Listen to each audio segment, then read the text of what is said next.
Le journal des journaux, la revue du web. Le journal des journaux, la revue du web. Mesdames, Messieurs, vous l'aurez constaté, c'est l'instant de la revue du web présentée par Clément Tsungui. Bonjour Clément. Merci Séraphin, bonjour à toi, bonjour à tous. Nous t'écoutons pour le déroulé des informations contenues sur les sites internet. Mesdames et messieurs, merci pour cette confiance renouvelée. Très heureux de vous retrouver dans le cadre des informations sur Vérité TV et Success Radio.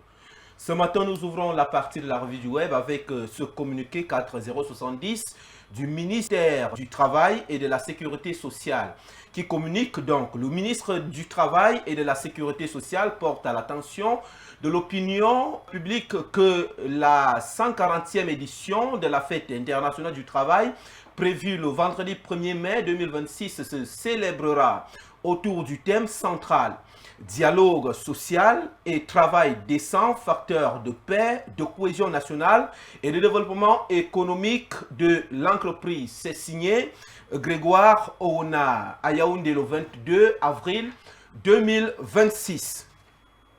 Nous poursuivons, mesdames et messieurs, avec le site 237 online qui parle ce matin du baccalauréat 2026. L'Office du baccalauréat du Cameroun prépare la session depuis Nkoteng. Du 14 au 17 avril 2026 dernier, l'Office du baccalauréat du Cameroun a tenu un séminaire stratégique en Nkoteng, dans le département de la Haute-Sanaga. Directeur, chef d'antenne régionale et responsable des services s'y sont retrouvés pendant 4 jours pour préparer la session d'examen 2026. Cette résolution concrète en sont sorties. La première résolution étant de renforcer la chaîne de transmission des procès-verbaux et résultats vers les pôles régionaux. La deuxième étant de demander au contrôle financier spécialisé d'organiser des formations sur les nouvelles exigences numériques et réglementaires. Le troisième point, mettre à disposition des antennes un jeu complet d'épreuves facultatif pour garantir l'équité entre les candidats. Mesdames et messieurs, retrouvez les 4 autres résolutions sur le site 237online.com. Le même site 237online.com revient ce matin et parle de 150 agents fantômes supprimés à l'Assemblée nationale du Cameroun. Un audit interne a révélé l'existence de 150 agents fictifs au sein de l'Assemblée nationale du Cameroun. Ces fonctionnaires fantômes qui ne travaillaient pas mais percevaient des salaires et primes chaque mois ont été supprimés des fichiers du personnel sous l'impulsion du nouveau président de l'institution, Théodore Datuo. Une découverte qui ébranle le palais de verre de Ngouaikele et soulève de sérieuses questions sur les détournements des fonds publics. La répartition des agents fictifs est éloquente. Sur les 150 non supprimés, 97 étaient rattachés au cabinet du président de l'Assemblée nationale et 53 autres dépendaient du secrétariat général de l'institution. Retrouvez, mesdames et messieurs, l'intégralité du récit sur le même site 237online.com.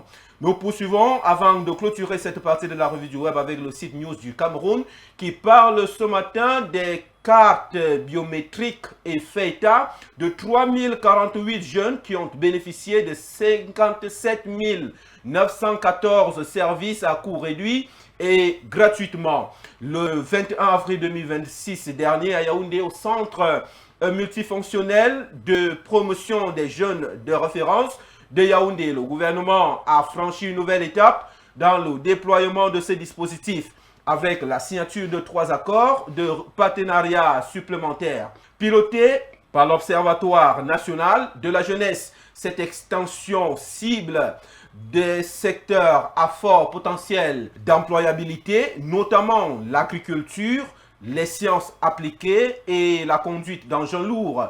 Le réseau opérationnel atteint désormais près de 3000 partenaires agréés. L'architecture du dispositif repose donc sur un portefeuille d'environ 30 000 services accessibles aux détenteurs de cette carte. L'offre agrège formation technique, prestations subventionnées, stages académiques et professionnels, ainsi que des opportunités d'insertion directe. Retrouvez l'intégralité sur le site News du Camer. Nous clôturons, mesdames et messieurs, la revue du web de ce matin avec le site Camer Press Agency qui parle du développement local. La commune de Kiki s'est dotée d'un siège administratif de référence. Le ministre de la décentralisation et du développement local, Georges Elanga Obam, a présidé hier, mercredi 22 avril 2026, la cérémonie d'inauguration du nouvel hôtel de ville de Kiki. Cet ouvrage, financé par le FEICOM, marque une étape décisive dans la modernisation des infrastructures communales du département du Mbam et Noubou.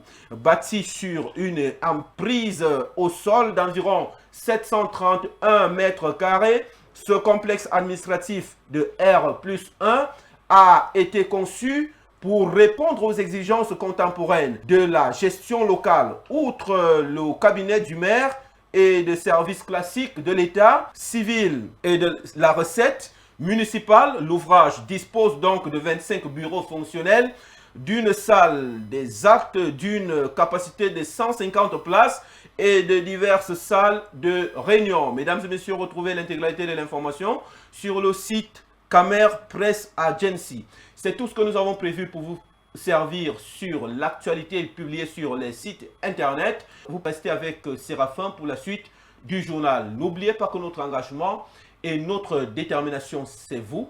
C'est Dieu qui couronne le tout. À demain, s'il plaît à Dieu. Séraphin, c'est tout pour ce matin. Merci Clément et à demain.